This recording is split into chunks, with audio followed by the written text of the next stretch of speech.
गुरुर्ब्रह्मा गुरुर्विष्णु गुरुर्देवो महेश्वरः गुरुः साक्षात् परब्रह्म तस्मै श्री गुरुवे नमः। क्षम्यताम्, अद्य किञ्चित् विलम्बः सञ्जातः। तत्र केचन आगताः आसन्। तत्र अतिथि देवता भवति धिया तत्र विलम्बः सञ्जातः। अस्तु, यह दिने अन्योन्याश्रय दोषोपरि विचारः सञ्जातः। अन्योन्याश्रय दोषः कथं भवति, अन्योन्याश्रय दोषः कुत्र भवति? मया उक्तं त्रिषु स्थलेषु अन्योन्याश्रय दोषः आगच्छति भवति।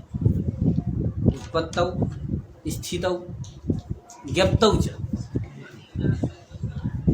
हलन्त्यमादिरन्तेन सहेत इत्यत्र ज्ञप्तौ अन्योन्याश्रय दोषः वर्तते। कथं वर्तते इति पाठितं मया।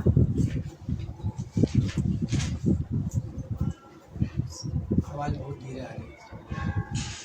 गतदिने पाठितं मया। ध्वनिः आगच्छति न वा? तत्र करोतु।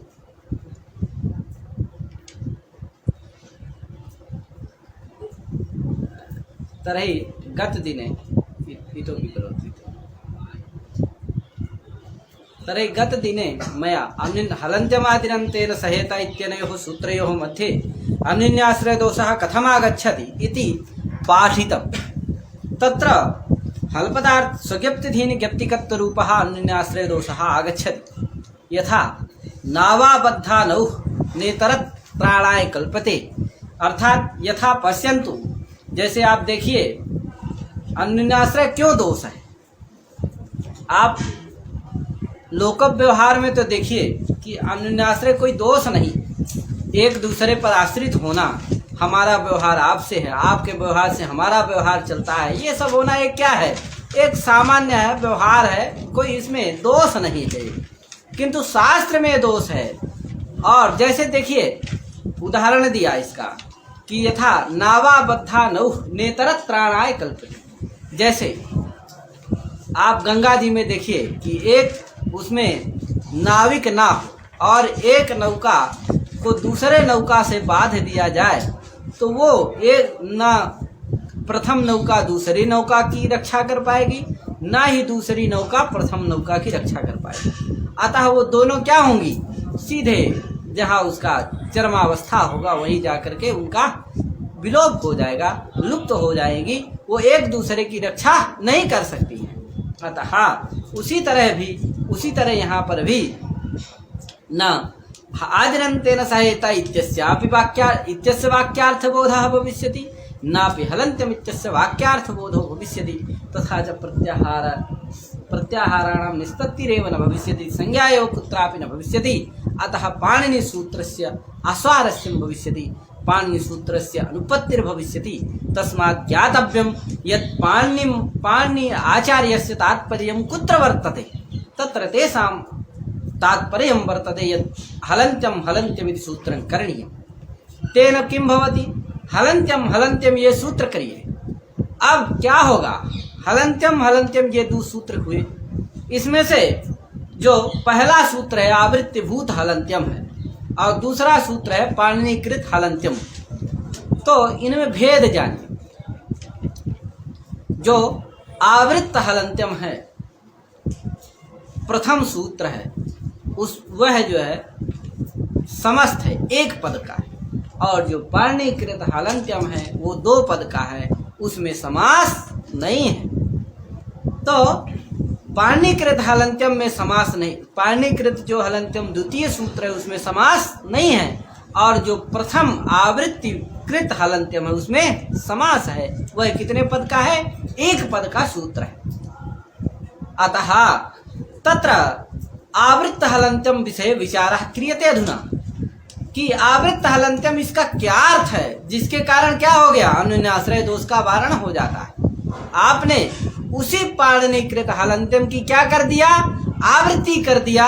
और उस आवृत्तिभूत हलन्त्यम का क्या अर्थ हो गया, जिसके कारण येन किं भवति अन्याश्रय दोषस्य वारणं भवति तादृश अर्थः कः आवृत्तिभूत हलन्तमित्यस्य तर्हि वक्तव्यम् आगच्छति ध्वनिः आगच्छति वा तर्हि आगच्छति वा तर्हि किं भवति पाणिनिकृत हलन्त्यमिति सूत्रस्य अर्थः कः वर्तते अपि च आवृत्तिभूत हलन्त्यमिति सूत्रस्य कः अर्थः येन किं स्यात् अन्याश्रय दोषस्य वारणं भवति तर्हि ज्ञातव्यं वदामि आवृत्तिभूत हलन्त्यमिस्मिन् सूत्रे समासः वर्तते एक पदात्मकमिदं सूत्रं वर्तते कः समासः चेत् हल्यन्त्यं हलन्त्यमिति सप्तमी समासः वर्तते कः समासः वर्तते हल्यन्त्यं हलन्त्यम् इति सप्तमी सौण्डैः इति सूत्रेण किं वर्तते सप्तमी तत्पुरुष समासः वर्तते हल्यन्त्यं हलन्त्यम् इति सूत्रस्य अर्थः अत्र किम् आगच्छति उपदेशे नासिक सूत्रात् उपदेशे आगच्छति इति च आगच्छति अतः उपदेश बलात् किं हलन्त्यमित्यस्य अर्थः आवृत्तभूत हलन्त्यमित्यस्य प्रथम हलन्त्यमित्यस्य अर्थः भवति उपदेशे विद्यमानम् उपदेशे हल् इति सूत्रे अन्त्यम् इत्यादि उपदेशे हल् इति सूत्रे अन्त्यम् इत्यादि तत्र लिखितमेव वर्तते हल् इति सूत्रे अन्त्यम् इत्यादि इति वृत्तौ लिखितं वर्तते अतः हल् इत्यस्य हल् पदेन किं क्रियते हल् इति सूत्रं तत् कथम् आगच्छति उपदेश बलात् एतदर्थ अस्य अर्थस्य लाभः भवति यतः उपदेशे हल् इति कुत्र मिलति हल् इदं सूत्रमेव मिलति न तु हल् विलेखने धातु यतो हल् विलेखने धातु तु किमस्ति अदन्तः वर्तते उपदेशे न तु हलन्तः अतः उपदेशे हल् इति कुत्र मिलति सूत्रमेव चतुर्दशतं सूत्रमेव मिलति अतः उपदेशे इति पदबलादेव हल् इति सूत्रे इत्यस्य लाभः भवति हल् पदेन हल् सूत्रं गृह्यते तथा च अर्थात उपदेश के बल से ही क्या होता है हल का अर्थ हो जाता है हल सूत्र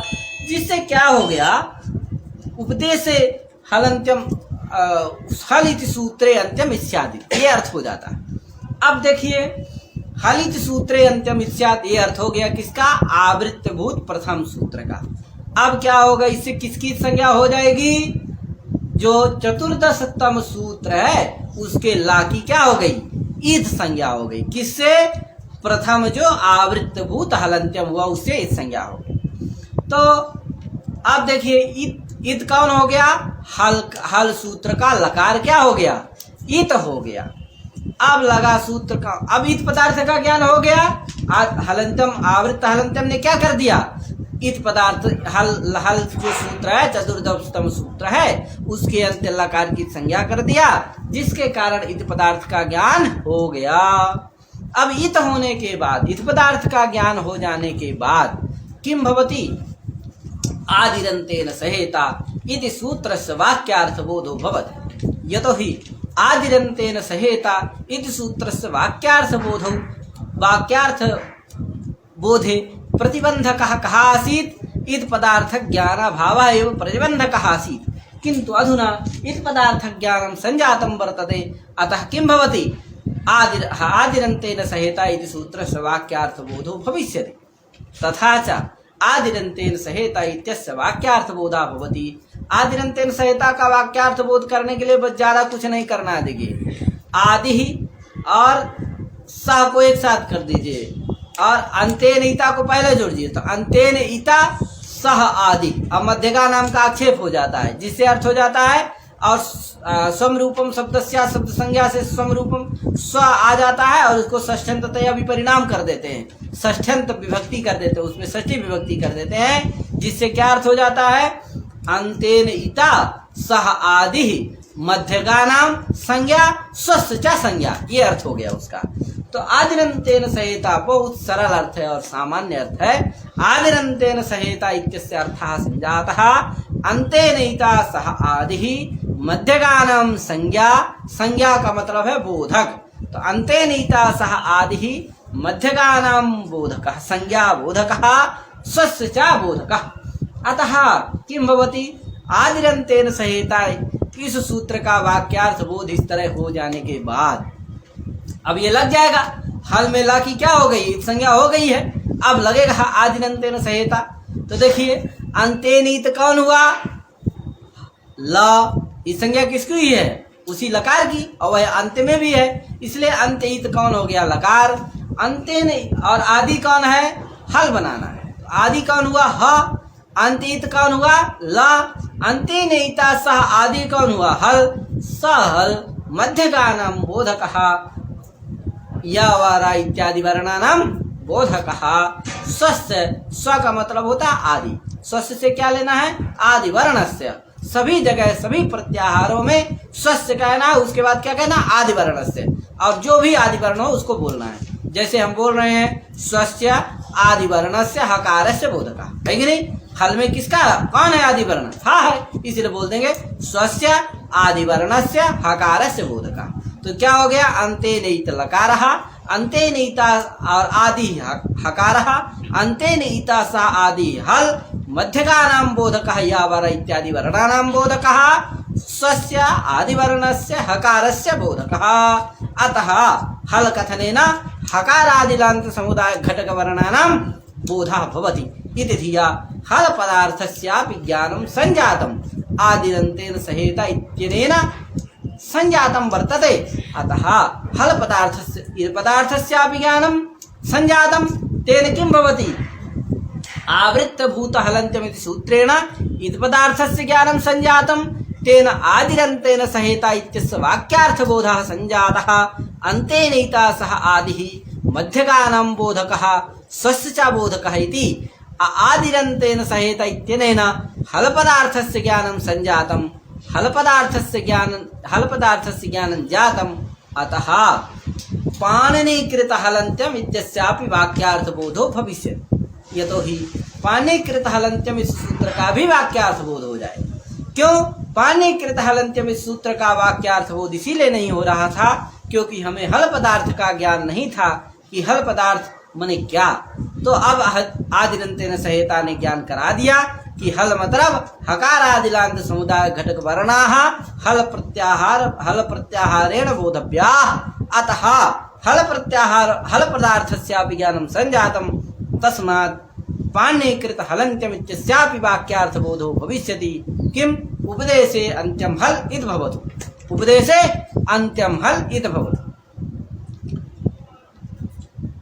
अर्थात अज्ञात स्वरूप ज्ञापकोच्चारण विषयीभूत समुदाय निरूपितान्त्यत्व विशिष्ट हल इति संज्ञको भवतु।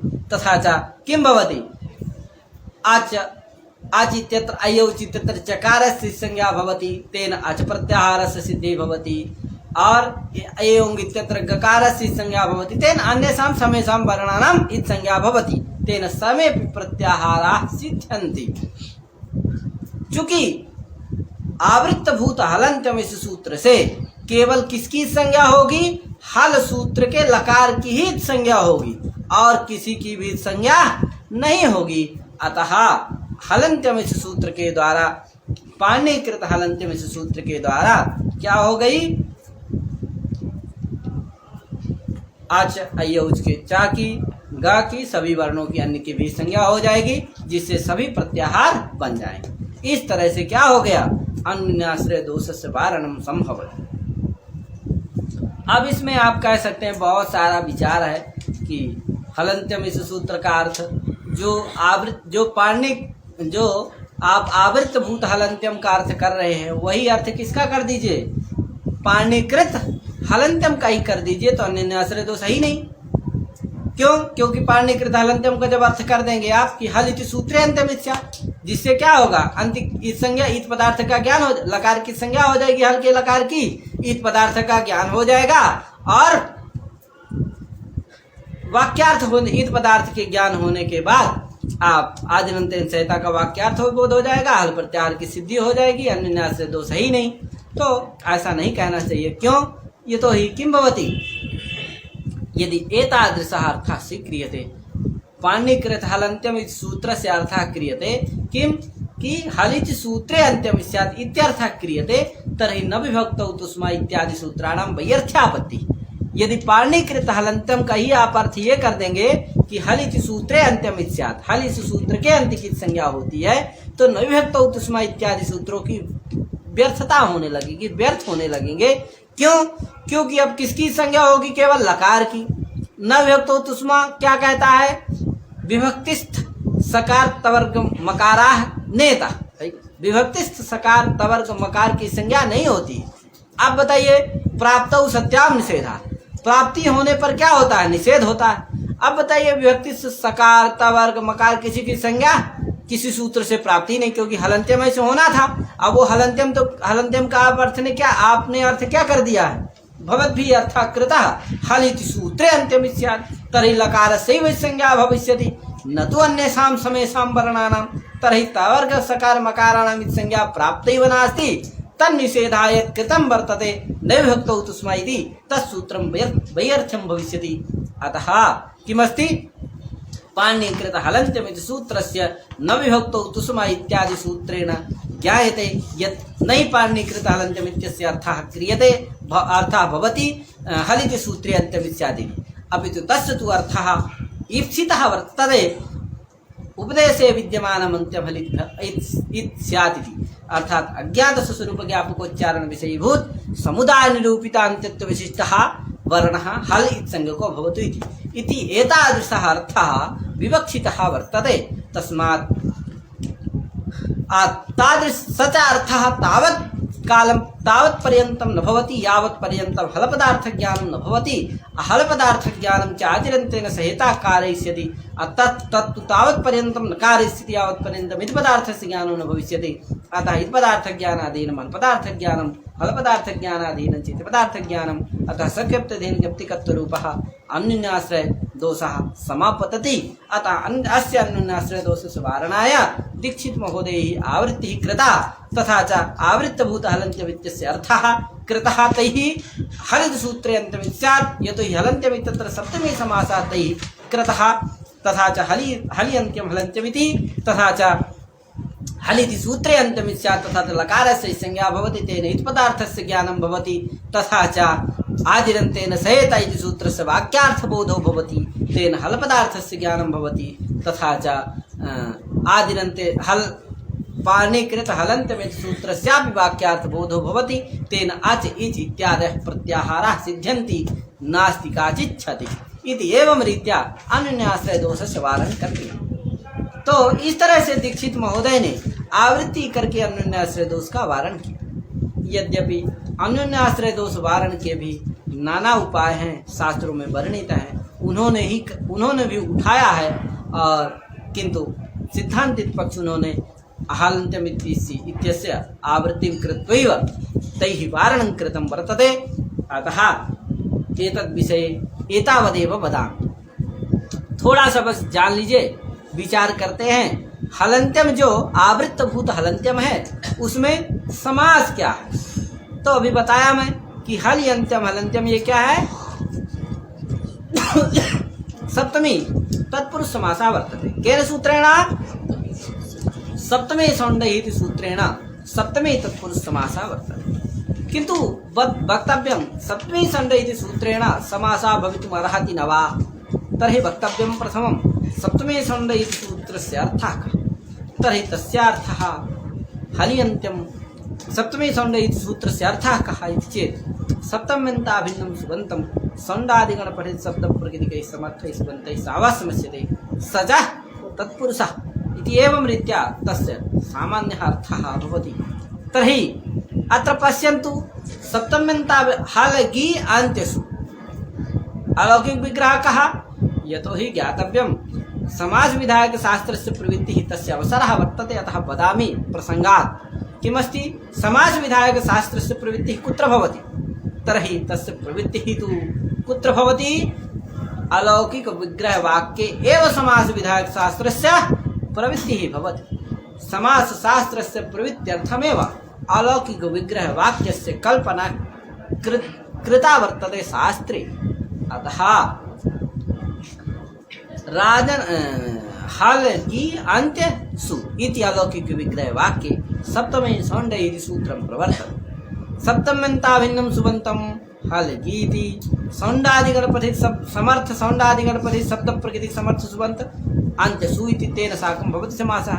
किन्तु पुनः कश्चित् वदति भो अन्त्य इत्यस्य सौण्डादिगणे पाठः एव नास्ति, तस्मात् सौण्डादिगणे पाठाभावात् सप्तमी सौण्डे इति सूत्रेण समासः न भविष्यति। तर्हि कथम् उच्यते सप्तमी तत्पुरुष समासः सप्तमी सौण्डे इत्यनेन? तर्हि तस्य कृते वक्तव्यं भो सप्तमी सौण्डैः इति सूत्रस्य योग सप्तमी सौण्डैः अत्र योग विभागः क्रियते। समेषां सूत्राणां योग विभागः क्रियते। जैसे द्वितीयाश्रितादि इति द्वितीया इति प्रथमो योगः, आश्रितादि द्वितीयो योगः, इसी तरह तृतीया का चतुर्थी का सभी का योग विभाग करते हैं। उसी तरह सप्तमी सौण्डै इसका भी योग विभाग कर देंगे, जिससे सप्तमी इति एको योगः सौण्डै इति द्वितीयो योगः। तत्र सप्तमी इति एक अस्य योगस्य अर्थः कः इति चेत् सप्तम्यन्ताभिन्नं सुबन्तं समर्थ सुबन्तैः साकं सावा समस्यते सजा तत्पुरुषः, ये अर्थ कर देंगे उसका, जिससे क्या होगा यहाँ समास हो जाएगा। तो कहा ऐसा ठीक नहीं है, योग विभाग भाष्य में देखा नहीं गया है। योग विभागस्य भाष्य दर्शनात् अस्य योग विभागः अप्रामाणिकः, तस्मात् सप्तमी सौण्ड योग विभागः कर्तुं न शक्यते। असप्तमी सौण्ड इति सूत्रेण समासः न कर्तुं शक्यते अन्त्यशब्दस्य सौण्डादिगणे पाठाभावात्, तस्मात् अत्र कथं समासः इति चेत् अग्रे दीक्षित महोदयैरेव विचारितः वर्तते। तत्र यद्वा सुसुपा इति समासः अन्ते च उक्ता षष्ठी अथवा षष्ठी तत्पुरुषोऽयं सुसुपा इत्यपि अगतिक गति वर्तते। अगतिका न विद्यते गति येषान्ते गतिकाः, अगतिकानां गतिः गतिः। अतः षष्ठी इति सूत्रेण षष्ठी तत्पुरुष समासः भवति। हलः अन्त्यं हलन्त्यम् इति सिद्धान्तितं वर्तते। अतः हलः अन्त्यं हलन्त्यमिति षष्ठी सूत्रेण षष्ठी तत्पुरुष समासः भवति इति तैरेव सिद्धान्तितं वर्तते। तथा च हलन्त्यमिति आवृत्तभूल हलन्त्यम् इत्यस्य अर्थः कः भवति? हल इति सूत्रस्य अन्त्यम् स्यात्, ये अर्थ होगा, न कि ये अर्थ होगा हल इति सूत्रे अन्त्यम् स्यात्। वृत्ति में क्या लिखा दीक्षित महोदय ने? हल इति सूत्रे अन्त्यम् स्यात्। वहाँ लिखना क्या चाहिए? हल इति सूत्रस्य अन्त्यम् स्यात्, क्योंकि हलः अन्त्यम हलन्त्यम यह क्या हुआ है? षष्ठी तत्पुरुष समास हुआ है, न कि सप्तमी समास, जिससे क्या वहाँ षष्ठ्यंत का प्रयोग होगा। हल इति सूत्रस्य, न कि हल इति सूत्रे होगा।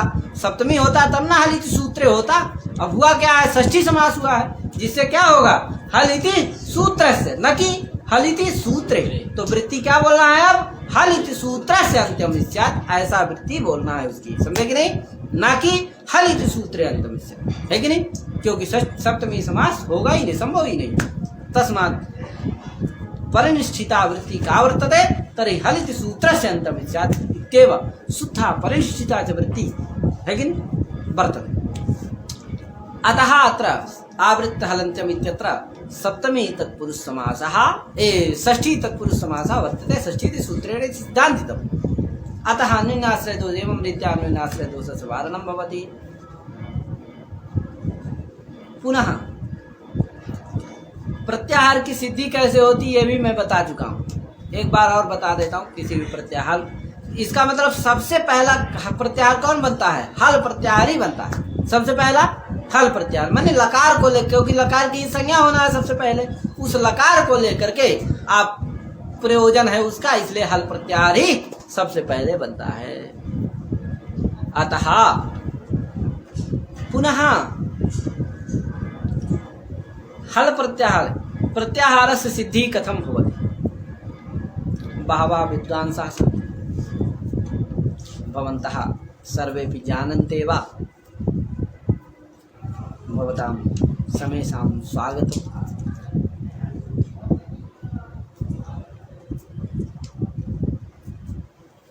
तत्र कथं प्रत्याहारस्य सिद्धिः भवति इति वदामि।